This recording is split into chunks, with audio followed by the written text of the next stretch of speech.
Welcome to Market Catalyst. I'm Julie Hyman. We are 30 minutes into the U.S. trading day, so let's get to the three market catalysts we're watching this hour. First up, it's crunch time for trade negotiations. The White House says the U.S. is close to finalizing several deals, and those who fail to negotiate will face higher rates starting August 1st. More on the latest negotiations and what it means for the U.S. dollar. Plus, crude awakening, Shell is warning that its profit took a hit in the latest quarter after oil and gas volatility hit its trading operations. And OPEC Plus announced a surprise boost in production over the weekend. We'll talk about what all of this means for the oil market.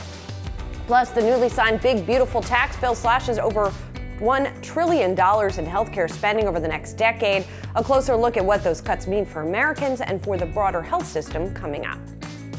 Let's first get a check on the markets here. We have all three major averages in the red. The Dow off by about 93 points, the S&P off by about 1/3%, and the Nasdaq's been leading losses led by Tesla. It's down about 0.5%. Remember, the S&P and the Nasdaq closed at records last week, so seeing some negative reaction to these new trade headlines, but could be a lot worse if you put it in perspective as to the reactions that we saw to trade headlines earlier in the year, for example. Let's also take a look at what's going on in the bond market right now and what we're seeing in terms of yields. Seeing yields across the curve come up. And again, not huge moves, but seeing, for example, the 10-year yield go up 2 basis points, 4.37%, as investors and traders try to look at all these trade headlines and figure out then what it is going to mean for the Federal Reserve and rates. And speaking of which, the 90-day pause on so-called Liberation Day tariffs is set to end on July 9th,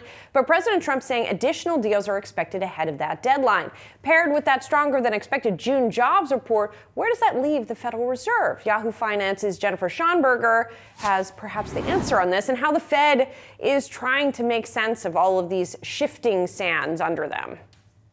2 words for you, Julie: on hold.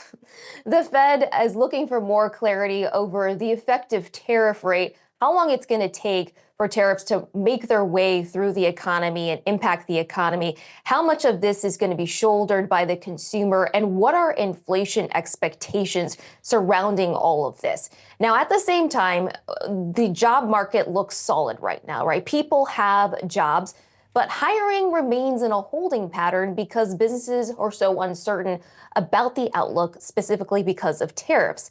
But because, and I should also mention at the same time, the tax bill has been passed, which means that Americans are not going to be seeing a big increase in their tax rates, and businesses are getting 100% expensing on property, plant, and equipment and depreciation of assets. So that is going to help in terms of capital investment and job creation. So you have those 2 pillars that are helping to hold up the consumer and the economy, which is going to afford the Fed likely more time to see what the impact of the tariffs are going to be on the economy. I would expect that the Federal Reserve will hold rates steady at least through the summer until we get to the fall. Once we get closer to September, we'll see whether the Federal Reserve has more clarity about the effective tariff rate and the impact on the economy to see whether they're in a position to chart the path forward for rate cuts or if they need to continue holding.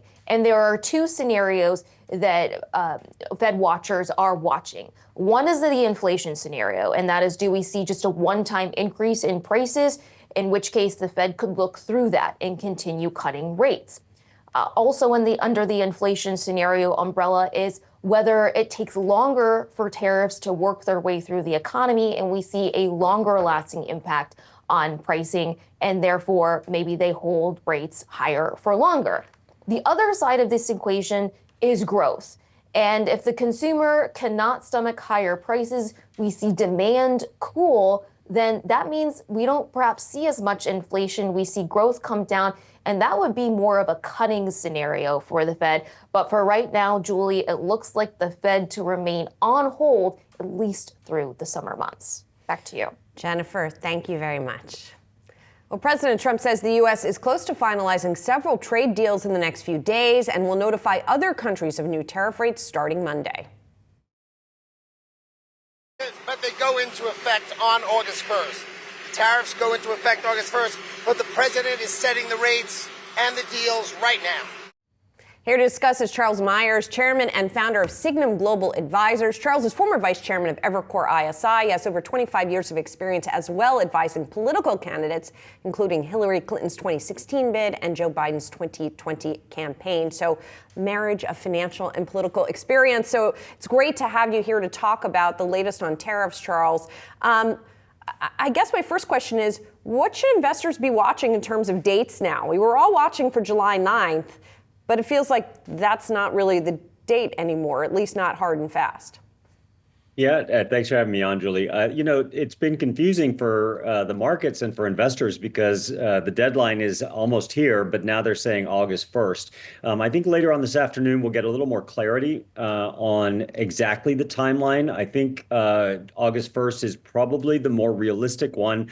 And what the administration is doing, whether it's Scott Bessent, Howard Lutnick, or the president himself, is kind of buying a little more time, right, before they snap back all of the tariffs from Liberation Day, for example. And the reason for that is what's being reported, which is we're close on a number of deals. Cambodia, I think, is almost done or is done. Switzerland is close. Vietnam is done. I think in the next couple of days, there's going to be announcements of further deals, and they're just trying to buy a little more time. Having said that, the president's getting frustrated with some of our counterparties like Japan, South Korea, that are playing hardball. And you could see some tariffs going into effect on some of those counterparties even before August 1st. So it's still very much up in the air, as tariff policy or trade policy has been from the beginning of this administration.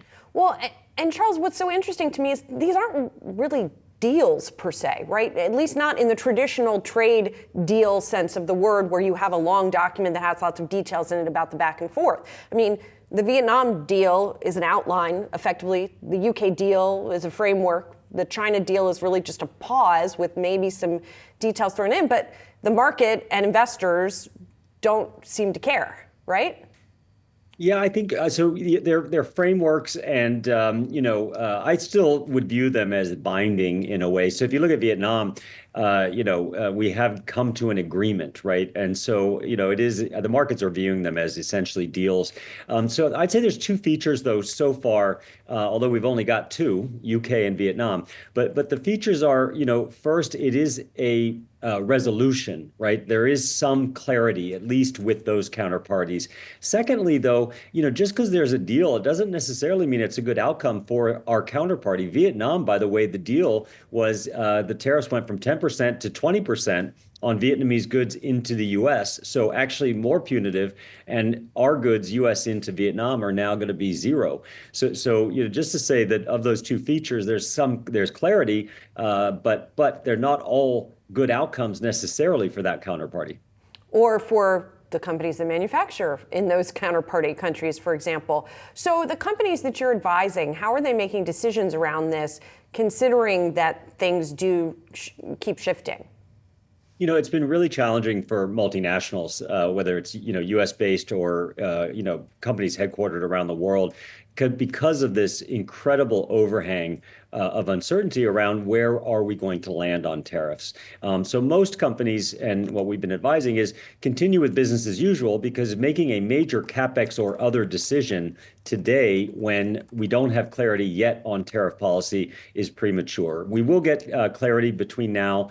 We thought between now and tomorrow. Now it looks like we'll get some clarity, but we're going to get even more between now and August 1st. So this overhang of uncertainty continues for a little bit, but I do think it's very much in the administration, the U.S. administration's interest, to get these frameworks out there and provide more clarity.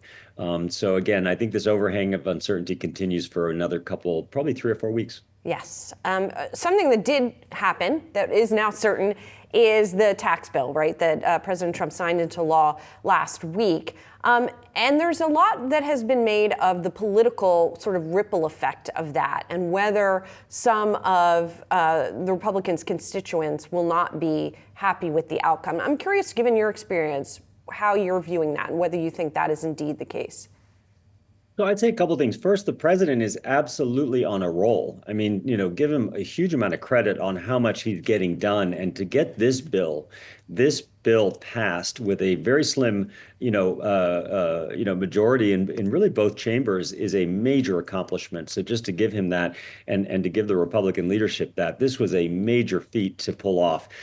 Secondly, the bill is actually quite stimulative. A lot of the business tax credits, which are not getting enough attention in my view, but also deducting $10,000 of interest on an auto loan if you buy a U.S. car between now and 2028. There are all kinds of things in the bill that are new.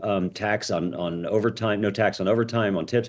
So this is a stimulative bill and is positive for the economy looking out starting Jan 1. Some of it's even retroactive to this year. But on the political fallout, going after Medicaid, SNAP, other social programs is going to be a challenge for the Republicans into the midterms. It just will be in many districts, as well as some states. I think the Democrats are looking, at the moment, the party has no leadership, no strategy, and no money, and really has a lot of work to do. But I think on this issue, with some of the fallout, particularly on cutting critical programs for some of the most vulnerable Americans, is going to be a liability for the Republicans or a win for the Democrats. I think they take the House at a minimum. I think the Senate, up in the air, probably stays Republican. And Charles, I don't know about leadership or strategy, but I do know he's got some in the money column, and that's Elon Musk, who is talking about starting his own political party, the America Party, as he's calling it. Can he also potentially be a spoiler in the midterms? I really think that Elon is first dead serious about starting this party, the America Party, and it's a little bit of a misnomer. I don't think it's going to be literally a complete third party with its own standalone structure and et cetera. What I think he's going to do instead, and again, I think he's very serious about this, is he's going to run candidates in select House and Senate races, probably as independents, but calling them America Party candidates, because it gets around some of the issues of having to get on the ballot in every state, et cetera, as a party. So I think he's going to run independent candidates. They will absolutely be spoilers, because these candidates are most likely going to be libertarian in focus and or in ideology, and will almost only take votes away from Republicans. So to the extent Elon wants to continue this, Tesla's down 6-7% this morning. To the extent he doesn't back down, I think he could actually really increase the Democrats' majority in the House next year, and even some of the Senate races may be vulnerable for the Republicans. I think it could be a very big deal, but it'll be independents running as the America Party. Fascinating. We'll see how it continues to unfold. Charles, thank you so much. Thanks for having me.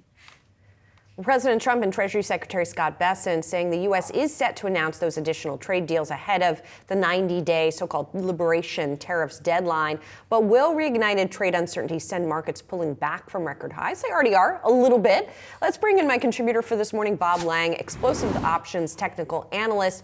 So, Bob, when we look at the options market and how it has been reacting around these tariff announcements, right, what kind of outcome is it pricing in?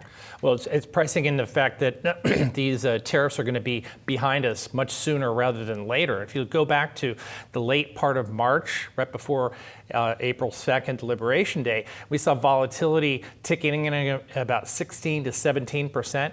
We rose up to like 60 on the VIX just a few short days later. We're right back down to that 17% range, Julie. And that's a little bit dangerous for me, because when the market is pricing in something that they really don't know is going to happen exactly right. We don't know if the tariffs are going to be hitting this week, or if they said August 1st. They keep moving the goalpost of time, right, down the road. It could be later on this year. Who knows, right? The uncertainty is often priced into the markets, but we're not seeing that right now. So I think what the options market is telling you is that these things are going to get resolved very, very quickly. And I think it's a mistake. I think that investors really need to be a little bit more cautious right now, because especially since we're at new all-time highs. Well, but is everything sort of contingent on the so-called taco trade, right? Trump always chickens out that whatever happens, it won't be Liberation Day, right? It won't be those extremely high, seemingly capricious tariffs on a bunch of different countries. It'll be something not as bad as that. Isn't it interesting that it was Wall Street that came up with that acronym of TACO, right? So that's a way for the market to say, hey, look, we don't want to get shocked anymore, much like we were in April when the VIX ran all the way up and the markets went down some 18% between April 2nd and the bottom in May. So I think that the markets are telling you this, that we really don't want to have that shock. And if we're going to have pricing in that the certainty, we better be correct. I'm curious too what you're seeing in terms of options activity, maybe on some of these country-specific ETFs or currencies where we're seeing speculation about deals or deals not happening. Right. So we're seeing a lot of that volatility starting to kick up with some of these other countries and volatility in currencies, as you mentioned. The dollar is certainly volatile as well too. It's been down quite a bit for the past 2.5, 3 months, and the worry there is that countries are deviating away from the dollar, moving away from the dollar into these other currencies like the euro and so forth, and into gold as well too. We recently saw gold hit new all-time highs, backing off a little bit from there. Silver is also making a good run too. So they're looking at hard currencies rather than the dollar. Summer is sort of known as a sort of low liquidity, calm time. But you and I know, who've been doing this a little while, it's not always so calm. You do sometimes see volatility spikes during the summer because of unexpected things. I always think about Brexit. I know there, were, say, when S&P downgraded U.S. debt, right? Which I think was August in 2011. So, is there any, but I guess there's no way of knowing if that's going to happen this summer. Well, looking on the horizon, Julie, we've got potentially a summer rally coming up. We're in July now, which is technically the best trading month of the year. Arguably, some people would say April, but I'd say this year, I think July is going to be one of the best ones. We're coming off of 2 really strong months in May and June, and we're going to see if we can follow up that month as we move into Q2 earnings season, which starts in about a week and a half. We also have to look at in mid-August. We don't have a Fed meeting, but what do we have? We have Jackson Hole coming up, and that's usually a place where oftentimes the Fed chairman, whether it's Jay Powell, whether it was Janet Yellen, or whether it was Ben Bernanke, setting the table for what the Fed was going to be doing later on in the year or possibly the following year. So we do know that the one thing's for certain that we do know about is about Jay Powell's limited amount of time left as the chairman is probably going to be up in May. I suspect, the next day, President Trump will be celebrating the day that he's able to name his own new Fed chairman. But that's probably going to be an ugly day for the markets. But who knows? Well, we'll see what happens. But well, and as we know, Powell has really strived in recent commentary to not rock the boat, not make any sudden moves that the market is not happy with. That's exactly right. I like the way he's presented himself as calm and rational. He did make some mistakes early on in his term, obviously with calling the inflation rise after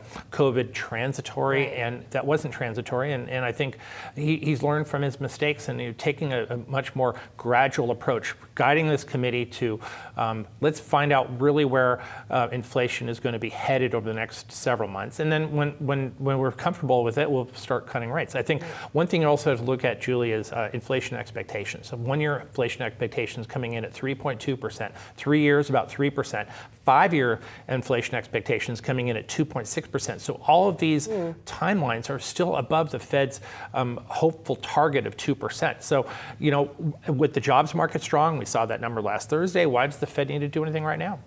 Yeah, I like that hopeful target of 2%. All right, Bob's going to stick around for the full show. And coming up next, we've got much more markets action coming. We'll be talking about different asset classes as well. You're watching Market Catalyst.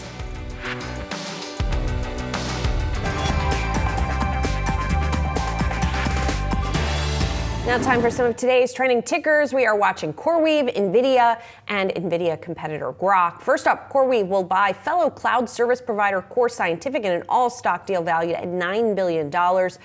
If we're looking at how the companies are trading, they're both lower. Core Scientific, interestingly here as the target, down 21%. But shares of Core Scientific did jump in late June after the Wall Street Journal reported that the companies were exploring a sale. So it's interesting here. Core Scientific more has been known as being in the sort of Bitcoin mining space, but as we know, a lot of the data center needs, Bob, have meant that some of those Bitcoin miners have have leased out space in order to feed the data center demand. CoreWeave, though, has been such an interesting story since it went public. I mean, the stock has been nuts. It's exploded after the last earnings report came out, Julie, and it's a stock. The company relies a lot on their revenues from Microsoft and also Nvidia. So that if you're worried about the diversification of the revenue, that's the problem. But I think that with the growth of AI and the potential here, I think that it's just mind-boggling, the potential for some of these companies. And CoreWeave came out with what we call a sliver of an IPO when they came out back in March. And what does that mean? That means that basically a sliver is a small amount of shares that came out. The bankers like it and they don't like it. The bankers don't like it because they don't make enough money. When they come out with more shares, they're making more money, but they do like it when the fact that at least the stock is not going to explode on them down to the downside. But what it also means is that inside shareholders of CoreWeave, Julie, can go ahead and start selling their shares at a certain amount of time. And boy, when those shares come on the market, and maybe the first lockup, I think, comes up in September, boy, it could really weigh heavily on the stock. Well, this is an all-stock deal, so I guess they want to use that currency while the currency is still worth more. Absolutely. So the transaction values Core Scientific at $20.40 a share, and the stock is falling below the offer price by a pretty decent margin. When that happens, traditionally, what does that say to you? Well, it's telling you that the street is telling you that CoreWeave is overpaying for the stock. They're paying too much money for it. And in fact, it's happened on several occasions when, I look back at, for instance, when Meta platforms, back when they were Facebook and they bought WhatsApp, the stock got tanked after that. When they bought this company, it was private, and they thought they overpaid for this company. It's actually worth probably 5x of what they paid for it. So you have to have the vision if you're running CoreWeave right now to say that this company is going to really pay off over the long run. But I think as of right now, Wall Street's telling them, no, you've overpaid for it as well. But this also brings me to what we've been seeing in the market recently that feels like the sort of meme FOMO trade has come back a little bit. And that's one of the things that has fueled those CoreWeave shares higher. Then making a transaction like this, does that indicate a little stutter in that momentum, do you think? Or do you think we're still going to see that kind of trade be popular? Well, I think if you're CoreWeave and you've seen your stock run up like 700% since the IPO, why not use some of that currency that we just talked about to go ahead and pay for companies? And where is their risk? Their risk is not very high at all. Especially, it's just the market risk, especially when the stock has run up so much and they have that value in their company right now. Why not use some of that to go ahead and buy companies? It's akin to what happened back in the dot-com days, back in the late 90s, early 2000s. Companies were doing the same thing. Their stocks were blowing up, and we were going to go ahead and buy some companies with that overbloated stock. And sometimes it turned out well. Yep. And sometimes it didn't. That's right. Next, let's talk about Nvidia. Citi doubling down there, driven by what it sees as a major expansion in demand for AI infrastructure, particularly from sovereign governments. The firm raising its price target on the chipmaker to $190 a share. That would be about 15% higher than current levels. It's not helping Nvidia shares this morning. It looks like maybe we are seeing it subsumed by some of the concerns over trade that have been weighing on the market overall. But nonetheless, Bob, Nvidia just remains incredibly popular with investors. We saw it, by the way, also rise to a record last week where we're talking about the S&P and NASDAQ rising records. So did Nvidia. It's inching closer to $4 trillion in market cap. And it feels like that it's still sort of a darling of many investors. If AI is a planet, Nvidia is the core. NVIDIA is the core of that planet. It touches every single aspect of AI, and every company has some sort of relationship with NVIDIA as it relates to AI. So as NVIDIA turns, so does the rest of the market when it relates to technology in the AI space. So I do think that there are a lot of fund managers out there. We had seen some good money flows, Julie, into NVIDIA over the past couple of weeks. We've seen some hedge fund managers doubting whether the company can continue the growth rate going forward, and admittedly so. It's a very high growth rate. It's a high hurdle to get over for Nvidia, but I think with earnings coming out for that company in the middle to the end of August, we're going to see a lot of other companies coming out that are AI related, like an Amazon, like a Microsoft, so forth. We're going to see what they have to say, and so forth. We don't have to hear what Nvidia has to say for about a month after that's over. Right. So I think it's going to be very important to listen to pay attention to what's going on. But the market is telling you that that Nvidia is still strong, and into the end of the year, it looks pretty good. All right, I also want to talk about an Nvidia competitor. Artificial intelligence startup Groq announcing its first European data center will be built in Finland in partnership with Equinix. Groq, which is backed by Cisco and Samsung, creates chips called LPUs, which help with inferencing, generating responses from AI models rather than training them. CEO Jonathan Ross told Brian Sozzi on the Opening Bid podcast that the company will continue partnering with companies like Equinix as it builds a global footprint. Inference is a global problem. You can't do it locally. Training you can do locally. Inference has to be around the world because you build an app, a service, everyone has to be able to access it, low latency. And we work with them, and then we're building out this global inference platform, and they each bring a part of it. We run it, we bring the software, we bring the models onto it, and then we share that revenue. And so Groq is not public, obviously, but I don't know where it would be on that planet, on that AI planet, if Nvidia is the core here. But do you think that there's a lot of investor appetite for these companies to eventually come public? And I mean, like if CoreWeave's an example, it feels like they're just going to jump on it. Absolutely. I think I've seen a lot of interest from some of these from investors in what's called the secondary market, and we see some of these companies like Groq trading on that secondary market. We saw CoreWeave trading at a very high valuation there. So people are still have an appetite for these names even before they come public, Julie. And I think that this is just another name that's on the edge of what's happening on the planet of AI. Mm-hmm. And I think that all of these little parts of the AI are important components, but again, they're all connected. I mean, if you look at Groq, I'm sure if you break it down, their connection to Nvidia is probably right there as well too. So everything as it relates to AI is all about Nvidia. I know maybe you call it the 6 degrees of Nvidia here, right? Yeah, like we had with Kevin Bacon. But I mean, everything is related to Nvidia. Right. All right, you can scan the QR code below to check the best and worst performing stocks with Yahoo Finance's trending tickers page. President Trump's newly signed tax legislation will bring changes to healthcare in the United States. Yahoo Finance senior health reporter Anjali Kamlani here now with more on the implications of that. Hi, Anj.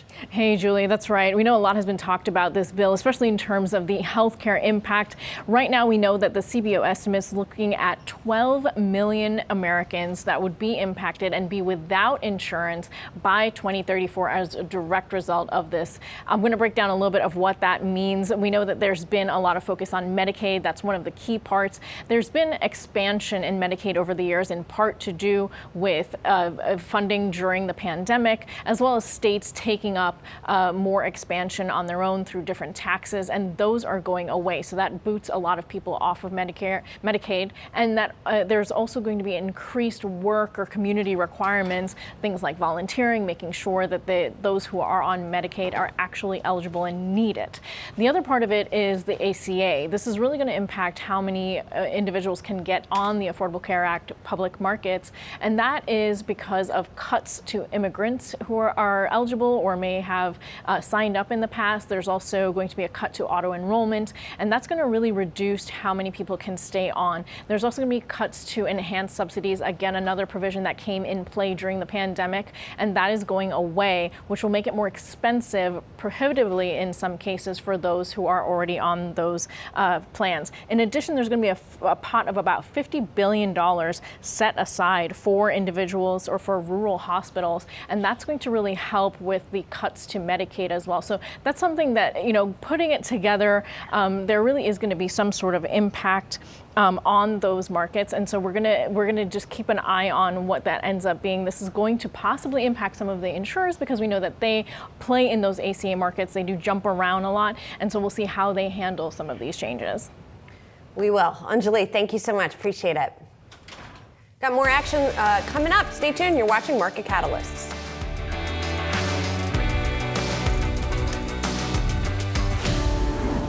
It's 1 hour into the start of trading. Let's go live to the New York Stock Exchange and NASDAQ to get a read, actually just the NASDAQ, to get a read on the biggest factors moving markets today. Ali Canal is with us. Ali, what are you seeing? Hi, Julie. Well, we're seeing stocks pull back from some of those record highs, in particular the S&P 500 and the NASDAQ.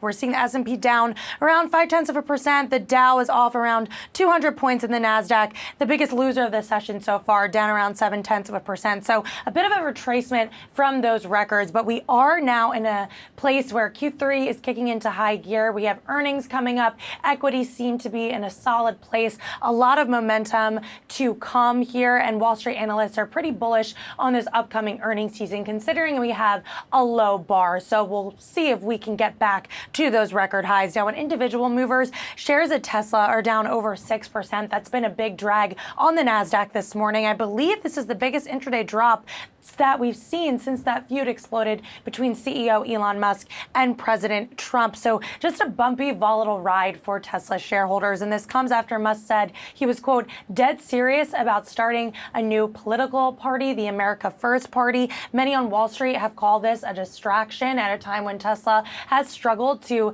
deliver its EV sales. We had William Blair out with a note out this morning downgrading shares to market perform. The analysts there also cited another headwind, which was the passing of Trump's One Big Beautiful Bill that was signed into law last week, and that removes the EV tax credits. So another headwind for Tesla. And in the face of all this volatility, new data shows that short sellers have locked in around $1.4 billion in profits for Tesla. So one name to keep an eye on, and no surprise, it's the #1 trending ticker on the Yahoo Finance homepage. And then real quickly, let's take a look at Nvidia. We are pretty much doing nothing but a bit downside trading action right now. We are off around 0.6%, but we did see Citi raise its price target on shares to $190. That implies about 15% upside from current levels, and the firm cited increased demand for AI infrastructure along with the role that Nvidia has within that market.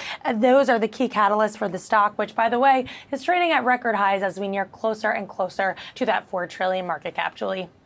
Ali, thanks so much. Oil giant Shell is warning of a hit to second quarter profit due to weak oil and gas trading. This is OPEC Plus plans to hike output more than expected in August. Yahoo Finance's Ines Frey has a closer look. So the volatility that we have seen in oil and natural gas prices has been challenging, it sounds like, for Shell to navigate. Yeah, most certainly.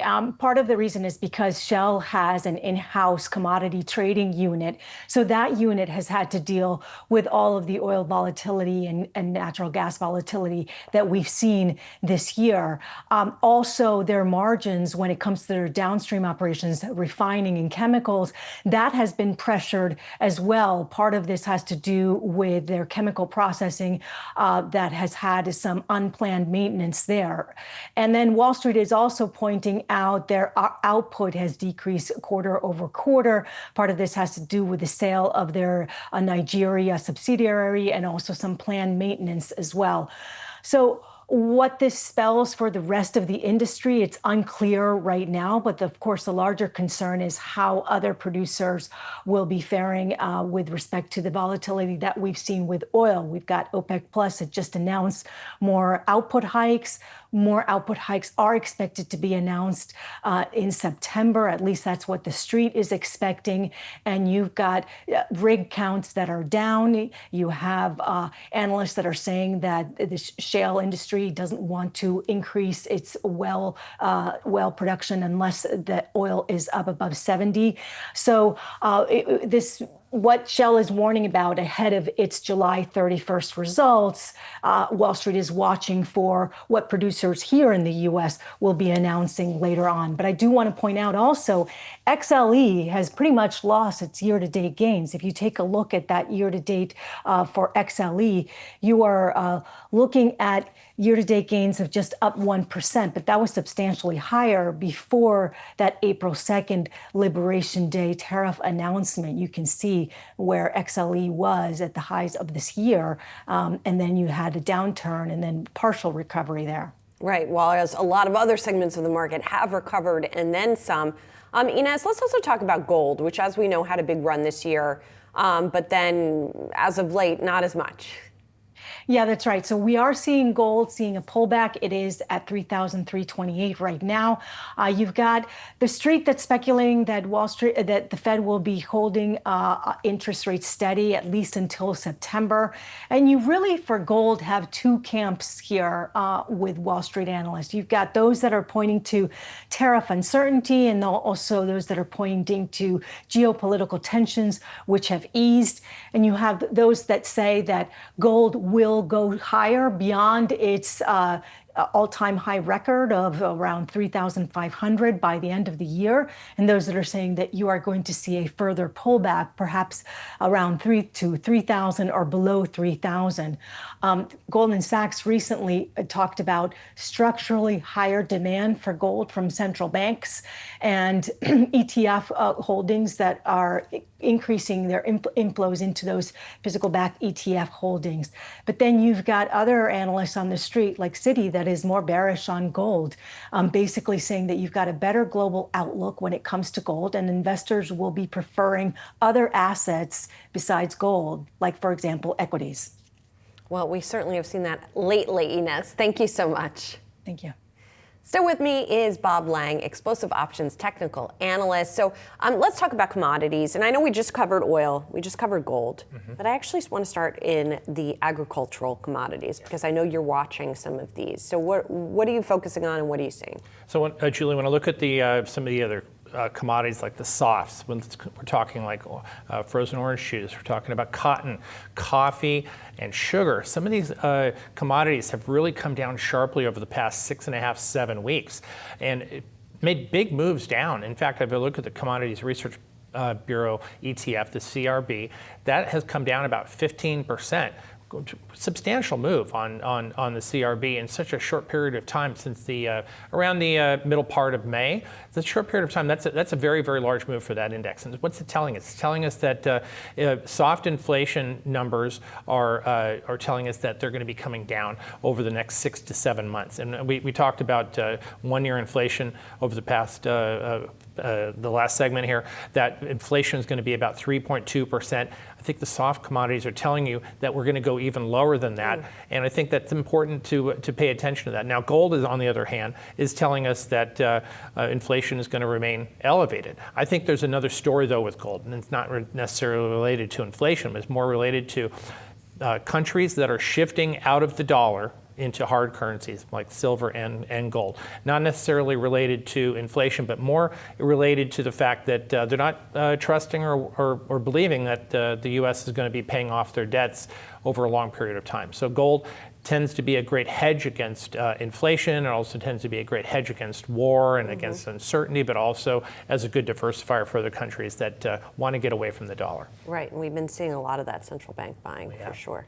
All right, Bob, you're going to be with us all morning. And coming up, how the latest trade uncertainty is affecting the dollar. Stay tuned.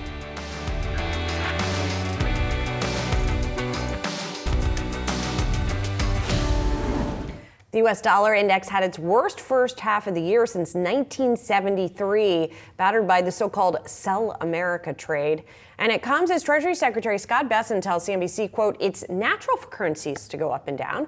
Joining me now is Terry Wiseman, Macquarie Global FX interest rate strategist. Terry, of course, it's natural for most assets to go up and down, but I don't know if we have yet seen this kind of a move in the dollar that implies what this perhaps implies about American exceptionalism. I'm curious your take on whether American exceptionalism has indeed really taken a hit, or are there other aspects going on here?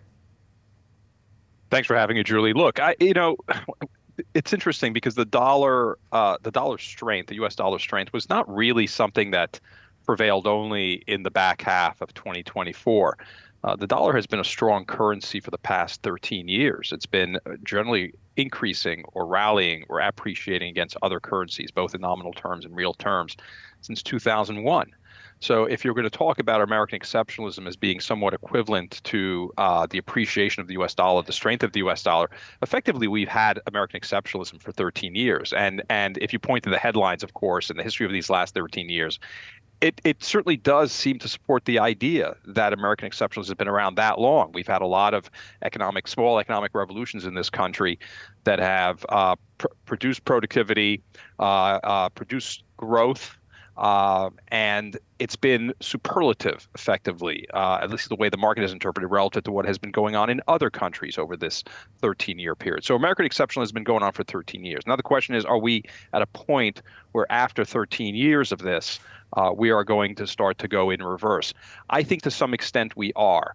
One reason is that these periods of American exceptionalism that are matched by dollar strength don't usually last more than about a decade. So we're kind of overdue for a turn.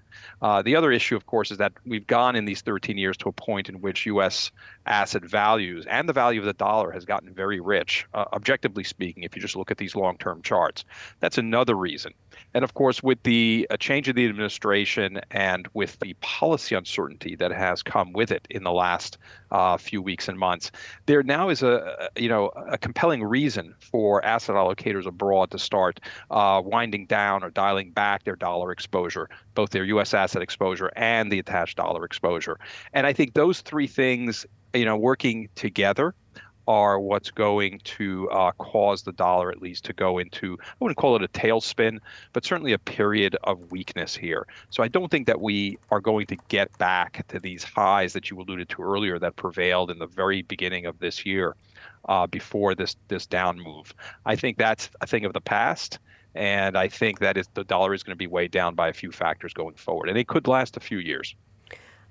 How do the trade deals play into all of this, right? Because one would think that as these deals get signed, or at least you get a framework or letter of intent or what have you, that would be positive for the dollar. But it hasn't always played out that way. So what do you think? No, it hasn't. And I understand where that logic comes from, right? Because on April 2nd, when we got the reciprocal tariff announcements on Liberation Day, the dollar fell. And so people began to attach the idea of the U.S. disassociating itself from the rest of the world through these trade tariffs as something that is negative for the dollar. But then when we started to see the U.S. walk back this level of pugnacity and aggressiveness with regard to tariffs, when we started to see some deals come through, the dollar didn't appreciate back. And that leads me to believe that there's something else at work here. It may be this broader policy uncertainty that's at work. It may be this view that the dollar has gotten too rich and U.S. assets have gotten too rich, regardless of what happens with the tariff situation, that is compelling other investors around the world to pull out of the dollar. If you follow that thesis, then even if we do get some more good news over the next week with regard to these deals, it probably won't do that much to strengthen the dollar. And if it did, there'd be a round of dollar selling from asset allocators abroad who want to take advantage of that dollar rally to sell into it. So whatever rally we see in the dollar is likely to be limited. So, Terry, when all is said and done, how much more downside do you think there is potentially in the dollar? And then kind of what's the ripple effect from that? Well, it's interesting. You referred to the DXY index earlier. I think I see the chart up now. Yeah. It would not be any unusual at all to say that we are simply going to undo the dollar strength of the last year. Right, that's altogether possible. The reason we had such dollar strength last year is because the data in the U.S. was superlative, and now it's not anymore. Right, the U.S. has slowed. There's some tension. There's some pressure downward in the labor market. There's some disinflation tendencies. There's a lot of uncertainty among corporate executives in the U.S. So just on the back of that weakness, that relative weakness that we're seeing all over again, we could unwind what we've seen in the past year in terms of dollar appreciation, or up until the beginning of this year. So that's altogether possible. But beyond that, whatever process of dollar depreciation takes place, a multi-year, multi-decadal process, it's going to be slow. And it's very difficult at this point to say how much there's going to be. That's going to depend very much on whether or not this administration continues to be associated with policy uncertainty, whether we see more efforts to disassociate the U.S. from the rest of the world. If deglobalization, for example, continues, that would be associated with weak dollar. But these are very long-term trends. For now, we think that the better part of this medium-term move in the dollar is done. Mm-hmm. Yes, there can be a little bit more depreciation to go. We can see the euro going up to 119, for example. We can see the Canadian dollar appreciate, so that dollar CAD is down to 120. 134 by the end of this year. We could see 1 or 2% higher in sterling, maybe in the Aussie as well. But these are small moves compared to what's already happened. The last few weeks, of course, last few months, has allowed investors to subsume and internalize all of the reasons why, for the most part, they've wanted to sell dollars. Terry, really interesting discussion. Thank you. Appreciate it. My pleasure, Julie. Coming up, we'll tell you which metropolitan markets are affordable for homebuyers. It is a sadly short list. You're watching Market Catalysts. As home prices and mortgage rates remain stubbornly high, there are just 3 metropolitan areas in the U.S. that are affordable for median income earners. Senior reporter Claire Boston joins us now with more. So where are they, Claire? Hi, Julie. So the 3 remaining places where it's pretty affordable to buy a home is St. Louis, Detroit, and Pittsburgh. So, head to the Midwest, or in the case of Pittsburgh, near the Midwest. And what makes these cities affordable is really that the home prices are low. In all of these places, you can buy a home for under $300,000 on average. Household incomes here aren't particularly high. They're about average, think $70,000 to $80,000. But if your home costs less than $300,000, that is still affordable, in terms of spending less than 30% of your pay on that mortgage payment and your insurance. Yeah, so good news in those places, I guess. And Claire, we saw the 30-year fixed rate mortgage fall for a 5th straight week on Thursday. How much further do they need to fall to unlock more affordability for homebuyers? Right. So it is exciting to see a mortgage rate below 6.7%. It has been a bit of time since we have seen that. That being said, it does not really move the needle at all on affordability. Home prices are just so high on average right now. We would need to see mortgage rates below 4% before any sort of significant affordability was unlocked here. And, pretty much every expert I talk to says there's no way that's going to happen, barring, a catastrophic recession. So, kind of bad news for the housing market right now, at least at these prices. Claire, thank you. Thank you. Coming up, full market coverage ahead in the second hour of Market Catalyst. Don't go anywhere.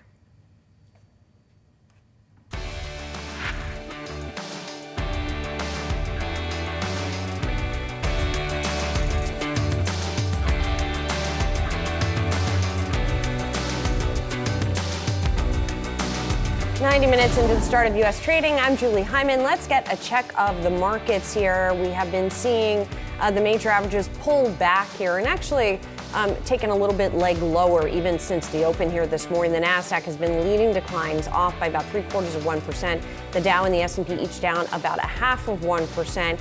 And it seems to be that there is renewed uncertainty around the trade deal situation, with President Trump now saying that the administration by this Wednesday, which was the original tariff return deadline, they're going to be sending out some letters to those countries with which they've not come to agreements. And then now August 1st seems to be the new deadline at which we will see potentially higher tariff rates. So a lot of questions still remain, and we're seeing a little bit of come down from the record highs we saw last week for the S&P and the Nasdaq.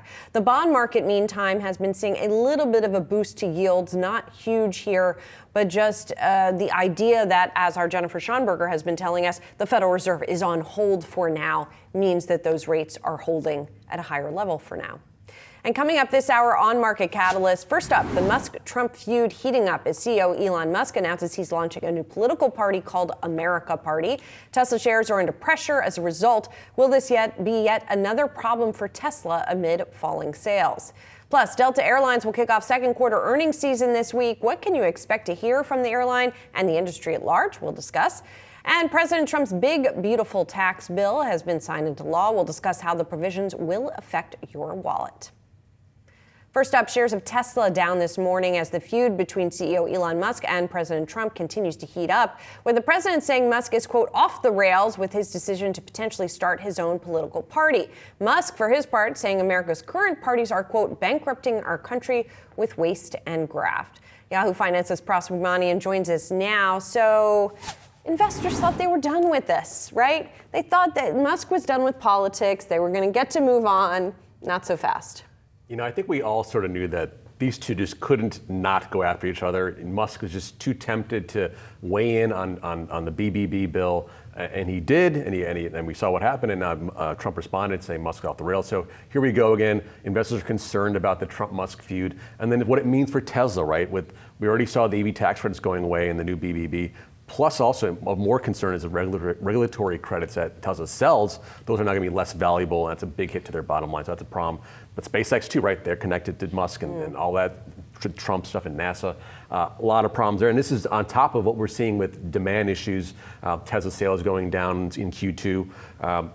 With the full tax credit still available, you're seeing people going to competitors, more competition, better products from legacy automakers. That's a big problem. So the Musk angle, going after Trump, better cars, better competition, it's all sort of coming to a head here for Tesla, and we're seeing the shares sort of take a hit now. I mean, look, the stock still trades, I think, 75 times forward earnings. I mean, which is still a very, very big premium. Yeah, Jed Dorsheimer over at William Blair also downgraded the stock this morning, and I thought it was really interesting because most of the talk around the big beautiful bill has been about the EV tax credits going away, but he pinpoints another aspect of it. He says it gets rid of the fines on companies that don't have enough tax credits. So in other words, it basically takes away the market that Tesla has had for selling its EV tax credits. The regulatory credits, yes. Yes. Because of the fact that you don't need to pay fines for your full fleet of vehicles to be hit a certain EPA gas mileage standard. That goes away. That means something 2.7 billion, something like that in tax, 2.8 billion in revenue that Tesla got from selling credits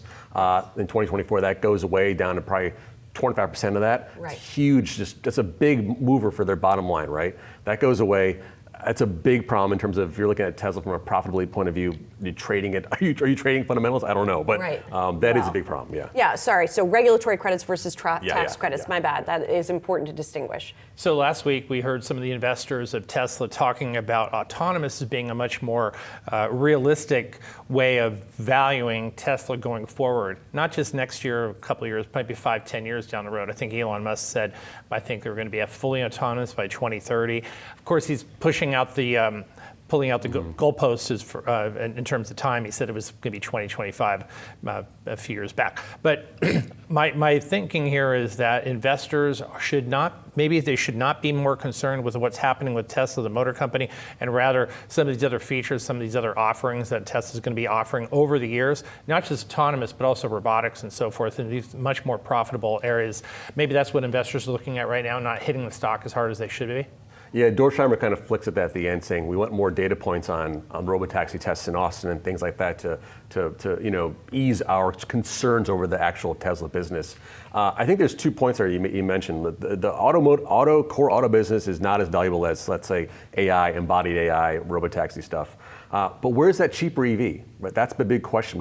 It's nowhere. They gave up on that. Been hearing about it for a year now. But in their last earnings statement, they said it's still coming. So where is it? Right, that's the big question. So are unicorns, Pross. I don't know. But also the robotaxi, yes. There's some hiccups down there in Texas right now with certain cars, maybe violating traffic laws down there. But can they ramp it up? Can they actually succeed at it? Right. I think it's still an open question.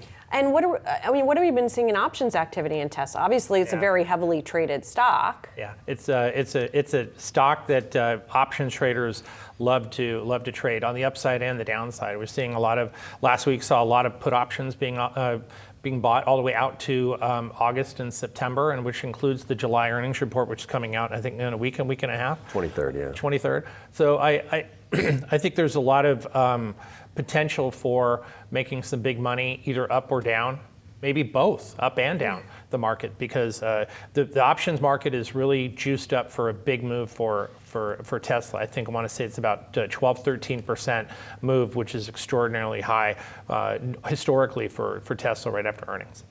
All right, Bob, you're going to stick with us. Pross, thank you very much. Appreciate it. And coming up, Delta Airlines kicking off second quarter earnings this week. More on what investors will be watching for from that and other airlines next.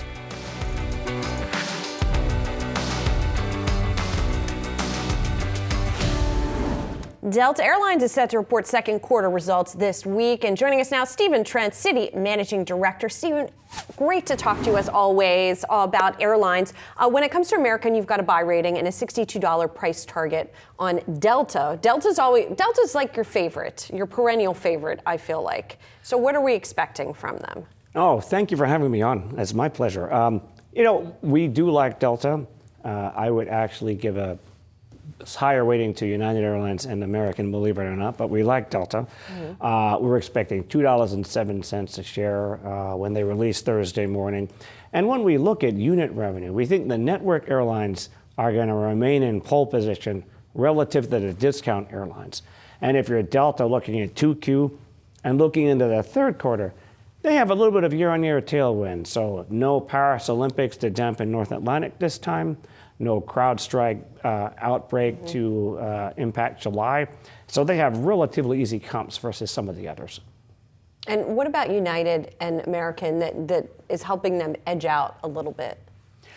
Yeah, so in United's case, Newark Airport over the second quarter was a little bit tough. You had the runway repair. You had limitations on air traffic movements, I believe just 28 takeoffs an hour, which is very low. Most of that has been repaired. But we are still cautious that there could still be lingering book away.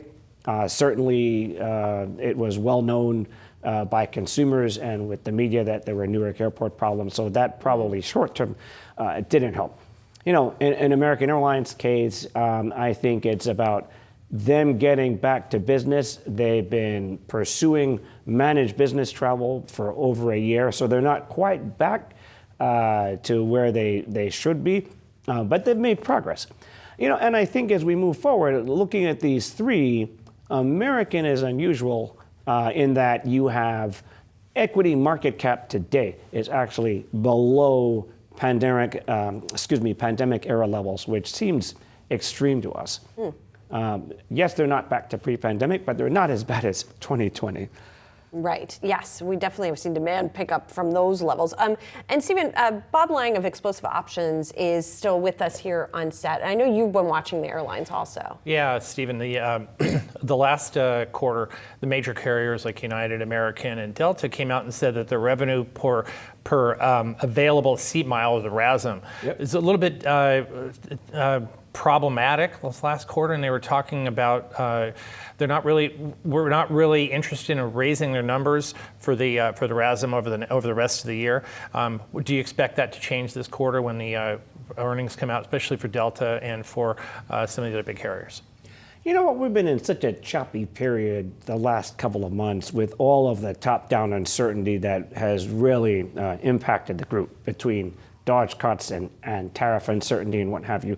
So I do not expect we're going to see big unit revenue surprises this quarter, for example.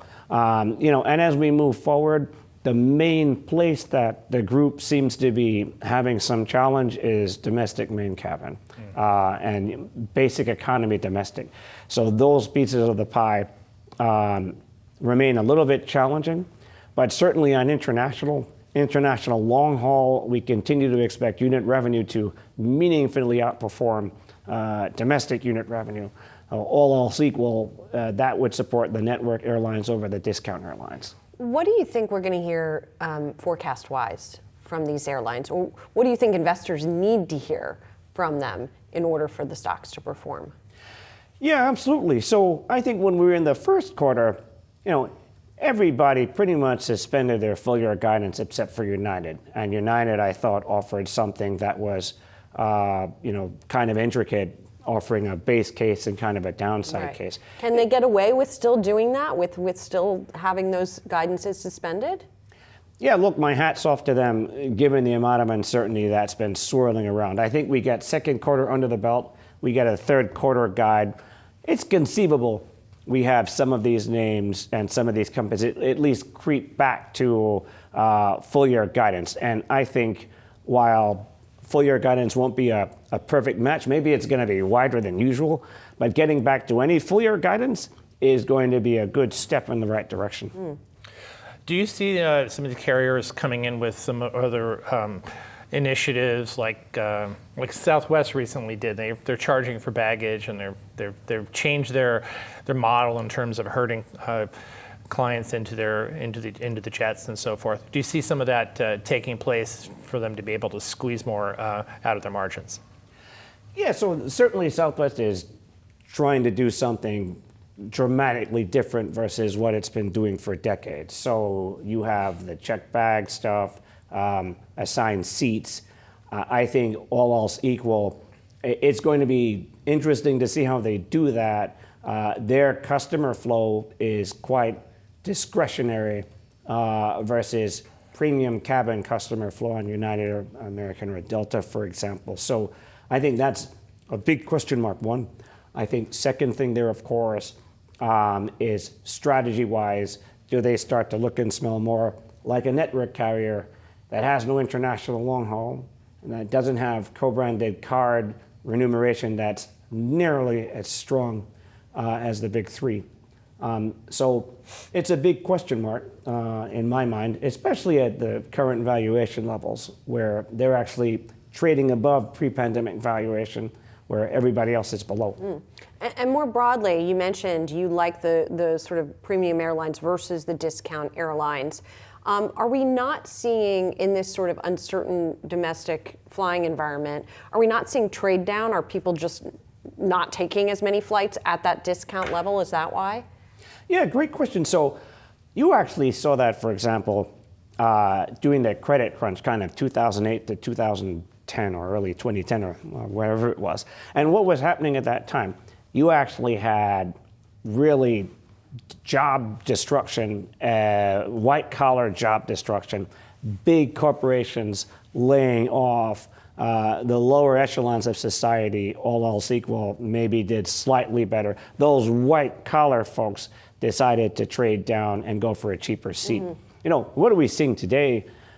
Lower socioeconomic strata are under pressure. Interest rates are still high. Now we maybe have tariffs coming. Premium cabin is strong. So you basically have 40% of the US population makes $100,000 or more. That 40% is 75% of domestic air travel. And for the network airlines, it's even stronger. So premium demand is the piece of the pie that's doing well. Those people want premium seats. They don't want to be in basic economy. So far, at least, you're not seeing that trade down, unless, of course, white collar employment starts falling apart, which is not our economist base case. Gotcha. Stephen Trent, good to see you. Thanks for being here. Pleasure. Bob's going to stick around, and coming up, we're going to talk crypto. Bitcoin has beat out the broader stock market so far this year. Can that outperformance continue for the rest of 2025? We'll discuss next.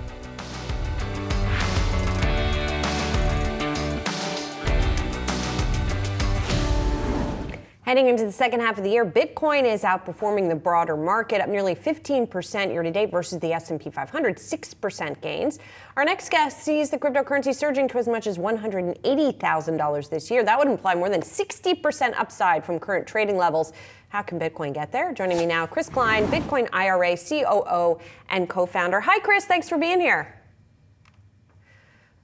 Hi, thanks for having me, Julie. Pleasure. So you would think that a lot, the catalyst would already be priced in here, right? The stablecoin legislation, where it is standard, institutional adoption, et cetera. What are the further catalysts that you see coming in 2025? Well, we still have the halving effect that takes place, peak about 450 to 500 days after the halving event that took place last April. That's about 120 days away. You also don't, I just came from the Bitcoin conference and reported live for you guys from there. You don't exactly have the retail enthusiasm yet. And that takes some price mechanisms that can kick that in. And let's not forget, we're still in conversations about what's the reserve look like, what's Genius Act going to look like, what's the final steps of this through the legislation. And then let's think globally too. We have to look past just our American borders. We have to think about what's happening globally. And this race to reserve that's happening, nation states, institutions, and treasuries for individual companies. Most of that, though, sounds sort of like long-term secular tailwinds, not necessarily, the next 6 months, aside from that halving effect. I mean, it seems like, there is this sort of multi-year path to more adoption that's prompted by the things you're talking about. What do you think is going to kind of put a fire under it in the short term? Well, as you can see, I have some gray hairs, Julie, and I know that you're an OG in journalistic broadcasting, which awesome to be here with you today. There are things that take place in perfect storms, and I've seen it now. This is my fourth cycle with crypto. That there is some FOMO that kicks in. which drives a lot of price discovery zones that we've seen over the years.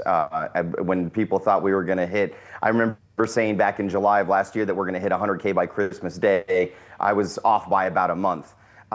There is a layer of the retail buyer that comes into this when there's an enthusiasm, along with a concern. Let's not forget, we're not doing this in a vacuum. There's inflation. There are other problems taking place in our global economy today that may be drivers towards that. And yes, you're right. Long-term, Genius Act, Stable Act, all these things, they're very powerful. But in the short and near term, there's a kind of a beast to crypto that takes place, as I've seen over 4 cycles.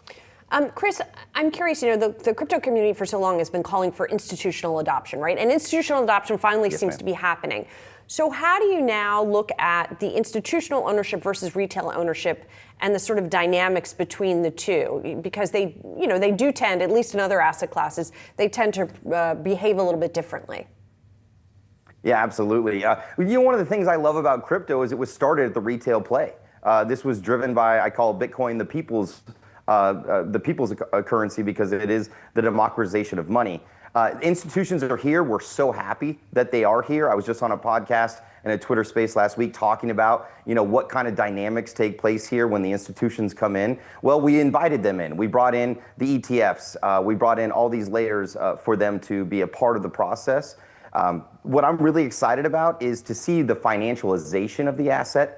So I think institutional adoption is the legitimization of the asset, but now we're going to get into the financialization of the asset, which is people using Bitcoin to either not just accumulate, but use as operating expenses, also to make yield. You've got covered calls, you've got staking, you got all these other tools that are coming to play, which were not available 4 years ago because we had regulatory uncertainty. And how is this stablecoin adoption going to be good for Bitcoin, right? Why is that going to lend to the ecosystem rather than just being good for stablecoin? So stablecoins are really kind of our way, or the world's way, not my way or our way. It's the world's way of getting rid of the middleman in e-commerce and internet online trades. So right now, a lot of things have to pair to the US dollar or some other fiat currency and then pair back somewhere else. Stablecoins are really designed, we used to use them as crypto guys back in the day because we couldn't get access to a particular coin from a particular exchange. Now they're going to be used to settle and complete transactions for e-commerce. This is a whirlwind of change that's going to take place that I think is kind of under the curtain right now, but it's going to show its face. Beyond that, now you're in a USDC, USDT environment. So if you're a merchant services provider or you're a e-commerce provider, you're now accepting payments in stablecoins, and you can simply pair those to digital assets that may be part of your treasury moving forward. So they're in harmony with each other. They're actually not mutually exclusive. Chris, great to see you. Thanks so much for joining us. We appreciate it. Thanks for having me today, Julie. A pleasure. I'll see you in New York in a couple weeks. Sounds great. And Bob is still here with me on set. Bob, I'm going to get your take on crypto because it's interesting. I mean, crypto folks tend to be pretty optimistic about the price of cryptocurrencies. Sure. But, given that we have been seeing that sort of MOMO, FOMO, Mimi thing, is that also benefiting that space? Well, I think when you've got investors like Michael Saylor, who runs MicroStrategy or Strategy, out there put predictions of future prices of Bitcoin, I want to say that he says in 2030, Bitcoin's going to be $1 million. 2045, Julie, 20 years from now, his prediction is that Bitcoin will be at $13 million. What are we at, 103,000 right now? It seems almost unfathomable. But if you look at it, it makes sense, actually, if you think of it of a compounding rate of about 15 to 16% a year until that time period. It makes sense that if people continue to adopt Bitcoin as a currency, as a spending vehicle. Look, I would tell you this as a trader, the legitimacy of Bitcoin came in December of 2017. What happened then? That's when Bitcoin futures first started to trade. So when the futures market comes out and says, hey, look, you know what, here's a product that we can make money on, both sides, buyers and sellers, then it becomes a legitimate part of the financial community. And since that point, we've seen a rise of Bitcoin crazy. So if we have stable coins, Ethereum, those other currencies besides Bitcoin starting to be adopted by futures markets, I think it's going to legitimize that. Do you own any? I don't own any Bitcoin. Well, I do own some Bitcoin Cash. I own some Ethereum, but I don't own Bitcoin, the coin. Okay. Let's talk about some trending tickers, shall we? Sounds good. All right. We are watching prison stocks, Constellation Brands, and casinos. First up, prison stocks rising in the first day of trading after President Trump's tax bill was signed into law. With roughly $150 billion a year in the budget over 4 years for immigration enforcement, shares of Geo Group and Core Civic are trading higher this morning, each up about 2%. And there has been, Bob, this class of stocks that has, you have the sort of more direct Trump trades like DJT itself, right? Yeah. But then you have these others that are sort of secondary or tertiary Trump trades that even if there's not something that is a direct benefit to them like this bill, they sort of trade in tandem with political wins to some extent. Yeah, like, you talk about the prison trades on the fringe, right? Of what can be touched by some policy or some tweet perhaps by Donald Trump that could be a catalyst to make those stocks rise. We saw this happen a couple months ago, Julie, with some of these semiconductor stocks, and we're talking about whether he was going to renege on the semiconductor bill that came to fruition last year. And we saw a lot of movement in some of these names like Nvidia and Marvell, Broadcom, which went up and then it went down and went up, and a lot of volatility in those names, just due to some of the discussion that was going on with some of those stocks, and also whether these trade deals are going to have any effect on some of those names as well too. I think there's other sectors, other groups, and so forth, like retail, and also we have banks and home builders. Also, they're going to have some effect from some of the comments that are being taken by Trump. I mean, as an options trader, you make money on this stuff because when there's volatility, that's good for you. For most retail investors, do you think it is wiser for them to avoid things that are so sort of shifting with the political winds, or what do you think? No, I think individual investors need to just tune out the noise, and once you tune out the noise and filter all that out, all you're really paying attention to is the fundamentals, the economic fundamentals, the inflation, what's happening with that Fed policy, and all those things matter more than a lot of the noise that's happening around us. All right, let's talk about our next trending ticker. Jefferies is raising the firm's rating for Constellation Brands to buy from hold, raising the price target to $205, saying the negative reaction to the company's earnings went too far. The report breaks down that while there are short-term challenges facing Constellation, including a downturn in consumption of beer from Hispanic consumers, Jefferies does not expect that trend to last. I was just looking at the Constellation chart. The stock actually peaked way back in July of 2023, and since then has just been tumbling. It is down sharply year to date as well, 22%. So Jeffrey's coming in here saying enough is enough. Maybe the negative outlook has been more than priced in. I agree with Jefferies here. I think Constellation has a nice portfolio of wines and spirits and beer and so forth. And if they're getting hit by one area, and apparently it's beer right now, they're going to make it up in some other areas as well too. They're very diversified brands out there, and I think that Constellation certainly has a lot of competition. And I think not many people are really talking about some of the competitors out there that are offering up spirits and wines at a lesser price. And we really don't know the effect of tariffs on Constellation Brands as well too. Right, when all is said and done, right? Some of the stuff is exempt from USMCA, but we'll see what the deal ends up looking like in the end. And then we got casino stocks. They're on the move after a note from Goldman Sachs initiating coverage of MGM resorts with a sell rating and a $34 price target. Analyst Lizzie Dove citing near-term concerns about the company's lease burden and upcoming CapEx. And, Bob, I know you're watching Wynn, and actually looking at this note, they like Wynn. Wynn actually has a buy rating from Goldman Sachs, and they say it offers best-in-class assets, favorable demographic exposure, solid 2027 tailwinds. They're looking ahead to the launch of the Al Marjan from Wynn in 2027. So they're really differentiating around between those that have more sort of regional exposure as being not necessarily as attractive. Right. So the one thing you have to focus on with Wynn, along with Las Vegas Sands, is what's their position and how they're doing in Macau. China numbers were off the charts last week. They came out in the stock, both stocks bolted higher. Wynn actually went up a lot more than Las Vegas Sands, which has more properties in Macau than Win. But Win took off, and it's at a multi-month high right now. It's up to $108. It's up a couple of dollars today. It's great relative strength today against the rest of the market, which is down.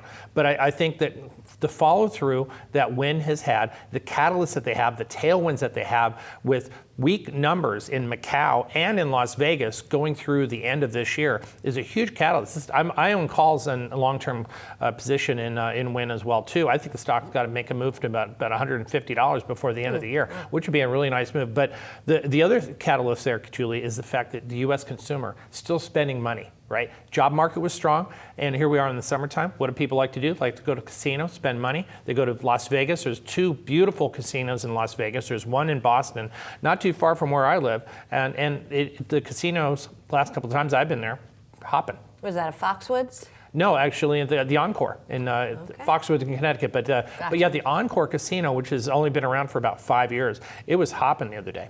Okay, doing a little market research there, Bob was. All right, you can scan the QR code below to track the best and worst performing stocks with Yahoo Finance's trending tickers page. Coming up, an episode of our series Goodbye or Goodbye. Stick around.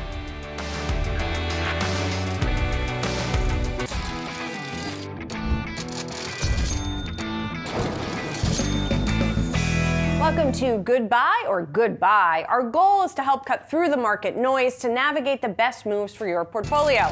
I'm here with Catalyst Funds co-founder, chief investment officer, and senior portfolio manager, David Miller. So let's get right to what you like, David, and that is Robinhood. So this is one that's already done very well over the past year. I think it's up some 300%, and it's more than doubled this year alone. So let's talk about why you still like it, even with that. So one of the things that you watch in your portfolios is insider buying. And so we've seen some insider buying here for Robinhood, right? Yeah, absolutely. Christopher Payne, a director at Robinhood, he fairly recently bought $1.9 million in stock in Robinhood. And when a director already has significant holdings in the company and they have some compensation tied to that company and they want to take more money out of their own pocket to buy more, that's always a good sign. Yeah, let's talk about some of the other catalysts here. Robinhood, a number of products that this company's introduced over the past year has been pretty incredible. You're focusing in on tokenized stocks in particular. And this is basically I guess it's self-explanatory. It's a stock, but you can buy a token tied to that stock. Why is that an attractive thing for investors? It really makes it so that Robinhood, rather than being a typical brokerage, is more the exchange themselves and fully dominating that market. Now, this isn't particular to the US yet, but this is a really interesting innovation that they have going on in Europe and where they recently launched in the UK and also in Spain. And then they're likely to be doing that in the near term in Germany. And Germany doesn't have free stock trading at the moment. So they're really coming in a position where they have some clear competitive advantages. Why would you want to buy a token of a stock versus a stock? Well, then you can trade in fractions, you can trade how you want. It's very open to the retail market. And frankly, it makes it more like a video game. They've really figured out how to turn what we need, stocks into entertainment. Whether or not people need it, they like it. Yeah, they do like it. It's worked for Robinhood. And then there's the consistent growth. As it's come out with these new products, as it's gained new users, the company has grown. Absolutely. I mean, they grew 60% on revenue last year. They did over $300 million in earnings on over $900 million in revenue last quarter. They're developing in a huge way because they've been able to offer 3% on credit cards that competitors can't because they don't get the brokerage business on the side through cross-selling. It's just been a tremendous growth story. All right, let's talk about what could be an obstacle. And it's coming back to the beginning, it's the valuation after we have seen that stock just scream higher over the past year, but it hasn't really stopped it, right? Yeah, frankly, likely the valuation is fair or might even be cheap at probably about 35, 40 times forward if they can keep growing in the way that they are. Now, consumers love Robinhood and they'll probably continue to love Robinhood. The real question is what happens when we hit a bear market? And that's where the valuation may not be justified because this isn't something like AI where it'll just keep growing through a bear market. People aren't going to be so thrilled when they're messing around with tokenized stock and it's going down. And also just a quick follow question here. There has been some speculation that Robinhood might enter the S&P 500. The latest round of announcements for inclusion did not include Robinhood, and the stock is down a little bit on that. Is that something that you think is necessary for the stock to continue to go higher, to be included in the S&P? Regardless, if the company keeps growing revenue, keeps growing earnings, they keep launching new products that consumers love, they will eventually be in the S&P 500. It's more just a question of when, not if. Okay, let's get to the stock that you do not like as much, and also in the fintech realm. That's Mara Holdings. It's a Bitcoin miner, and that stock is down some 15-16% over the past year. So let's talk about why you don't like this one. It is not cheap to mine Bitcoin, but this company pays more than its peers or has higher costs. Well, what's going on there? So the issue with Bitcoin mining is it's frankly a kind of crummy competitive business where no one has some specific competitive edge unless you get free power. If you have free power and you're tapping into a dam in China, or you're in Iceland and you have tremendous geothermal power, you can have a unique competitive advantage. The big problem with Bitcoin mining is the higher the price of Bitcoin goes, the more it costs to mine Bitcoin, the more compute that has to go in to each transaction. And that's actually a pretty big net negative. And frankly, if Mara is not doing better while Bitcoin's over 100,000, you can only imagine if Bitcoin fell in terms of prices, what could happen to their operating leverage. And you know, it's trading at a premium to its Bitcoin holdings. Now, this is not necessarily unusual. If you look at Strategy, whose whole strategy is being a Bitcoin treasury company, it also trades at a premium. Why is that a problem for Mara? They've really figured out a bit of a weird infinite money loop until it breaks over at Strategy or MicroStrategy, largely because they have this ability to keep issuing more convertible notes without having interest payments tied to those directly. Mara doesn't have the ability to do that because they frankly lost a lot of money historically Bitcoin mining, so people prefer being in MicroStrategy from that perspective. It's not that I'm necessarily negative on Mara if Bitcoin prices go way higher. It's just you'd be much better off owning Bitcoin itself or owning Strategy. Gotcha. And we kind of touched on this, but you say no unique competitive edge. It's not in Iceland, for example. Sure. There really is none. You can think about it like any other mining business. There's never been this mining business that's been a tremendous business because anybody can do it. There's no ability to be better. It's a similar concept to if you own a bus company or an airline. You can't do anything that's unique or better that creates real customer loyalty and higher margins. And then let's talk about what could go right for Mara in your view. They could get out of Bitcoin mining entirely and maybe just do Bitcoin treasury, or maybe lease some of their space to hyperscalers, for example?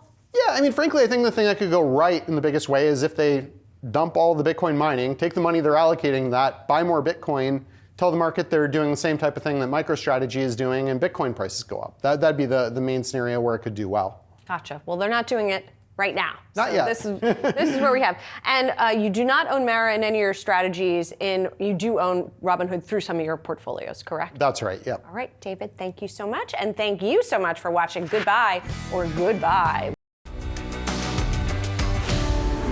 President Trump's sweeping domestic policy bill was signed into law over the weekend.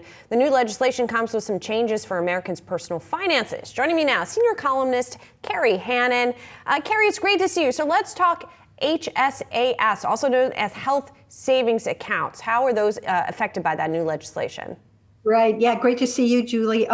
HSAs are one of my favorite things, right? This is an account that allows people in certain health insurance plans to put money aside pre-tax for medical expenses. It grows pre-tax and you can take it out without paying tax on it. So it's a triple tax advantage. Under this new law, it expands it for more health plans are able to offer these HSAs to folks. So it's moving into the bronze plans, and the more high catastrophic plans are now eligible for people enrolled in those to have these HSAs, which were a terrific opportunity for people to have these. Secondly, it opens it up for folks who have direct primary care plans. These are sort of concierge health plans that charge people a monthly fee in order to have access to their doctors. This will allow people to use HSA funds to pay for that monthly fee for $150 up to $300 if more than one person is enrolled in it. So that's an opportunity to expand that lane for healthcare providers. And the third piece is remote care. If you're using telehealth or remote services, you're allowed to use your HSA money to pay for those before the deductible. Carrie, let's talk about seniors also. Any changes for them as a result of this bill? Julie, there is, and I just have to say right up front, the Social Security Administration sent out this email Thursday night, just blanketed out, that was, misleading. It said that the provision provided elimination of taxes on Social Security for retirees and Social Security beneficiaries. This is not an elimination of taxes. This is not a tax cut. This is a tax deduction that is provided in the new law for seniors 65 and over. Not all of those are even on Social Security yet, but if you're 65 or older, you have an extra $6,000 deduction that is good for, and that's $12,000 for couples if you're filing jointly.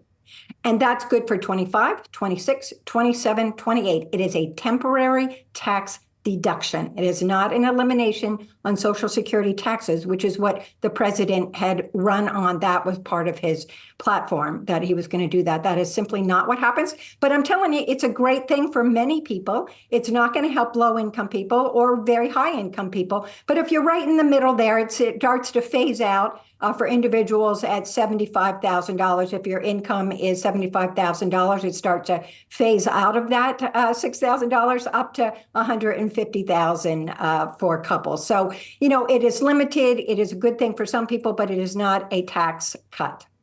Carrie, very important clarification. Great to see. Thank you. Thank you, Julie.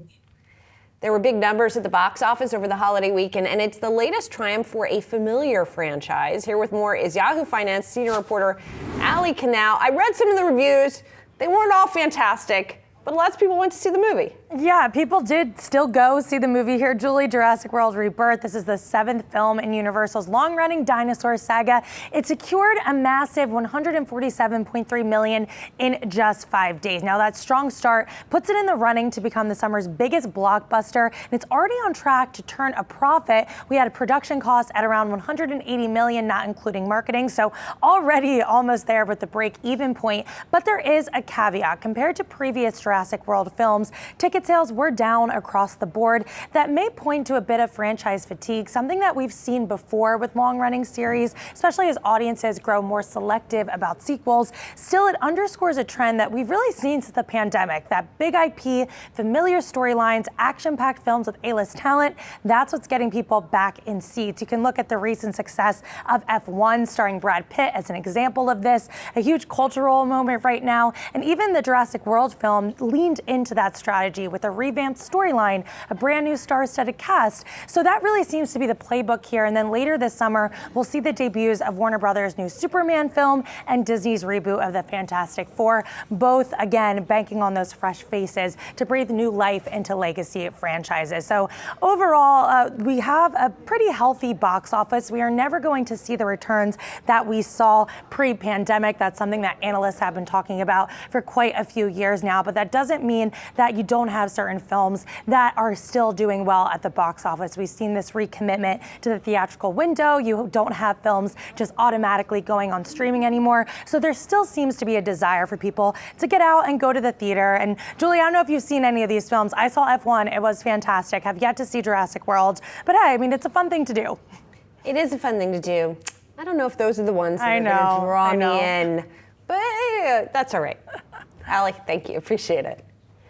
And Bob Lang is with me for a few final thoughts. And Bob, we were talking during the break, and I said, what's a stock that you think we need to be talking about that maybe we're not? And you said to me, Chime Financial, which, by the way, I just saw today got a bunch of analyst initiations, because usually when a company comes public, there's like a blackout period where companies that underwrote the IPO can't initiate coverage. They're initiating it today, and they seem pretty positive. Yeah, so Chime is a recent IPO, came out a little more than a month ago.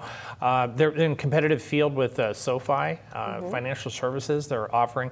Also, I'd even throw in a competitor of size PayPal as well. But and even some other banks. But some people don't really understand that the popularity of Chime is huge right now. It's one of the best apps out there on the in Google Play and also in the App Store for Apple. And I think there's been a little bit of controversy about them closing accounts and so forth. But I think by and large, Chime is going to be one of the big, huge winners, especially as most recent IPOs have been telling us. And it's interesting to me because the stock is up something like $5 or so from its IPO price, which is nice. Yeah. It's not CoreWeave 700% or some of the other craziness that we've seen in some recent IPOs. So, I mean, what do you think that sort of reflects? And do you think that there is room for a parabolic move, or is this going to be more rational? Probably not a parabolic move by CoreWeave, but what it's telling you is that the space is pretty crowded. There's a lot of competitors in the space. Stripe is also a private company that is probably going to go public later on this year, and they're massive. They have a huge, secondary market cap right now. But I think that Chime's opportunity there, they're a niche player. They're pretty much capturing a lot of customers right now, and I think that their opportunity is right in front of them. And I think that is it going to go up 700% like CoreWeave? Probably not, but certainly think that a double from here is not out of the question over the next 12 months. And you own this one? I own this one. All right, Bob, thank you so much for spending time with me today and with us. Appreciate it. Great to be here, Julie. All right, and now we're going to say goodbye. That's it for Market Catalyst. I'm Julie Hyman. Thanks so much for watching. More Yahoo Finance is coming up.